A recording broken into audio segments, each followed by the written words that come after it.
மாலையோட மாப்பிள்ளை நிப்பாரு பாத்துக்கிறீங்கல்ல, அந்த ஆடு மாதிரியே இருக்கும். ஆமா, அந்த ஆடு எப்படி இருக்கும் பாருங்க, அப்படி மாலையெல்லாம் போட்டு மஞ்சள் தெளிச்சு. அப்படிதான் நம்பிடக்கூடாது நடுவர்களே.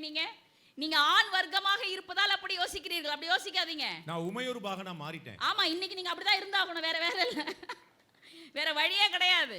நீங்க அப்படி மாலையும் கழுத்துமா மணமேடையில மாப்பிள்ளையா நிற்கும் போது கூட அவருடைய மனநிலை என்னவா தெரியுமா இருக்கும்? நம்மில் சரிபாதியாக வந்து பக்கத்தில் இருக்கிறாரே, நம்மளுடைய காலம் முழுக்க இன்பத் துன்பங்களிலே பங்கெடுக்க வந்திருக்கிறாளே, இவளை எப்படி நாம் மகிழ்ச்சியாக வைத்திருக்கலாம்னு கொஞ்சமும் யோசிப்பாங்கன்னு நினைக்காதீங்க. கல்யாண மண்டபத்தில் பட்டாம்பூச்சி மாதிரி சில பெண்கள் போவாங்கல்ல, மாலையோட நின்றுக்கிட்டு மாப்பிள்ளை யோசிப்பார், நான் பொண்ணு பார்க்கும்போது நீங்கெல்லாம் எங்கம்மா போனீங்க?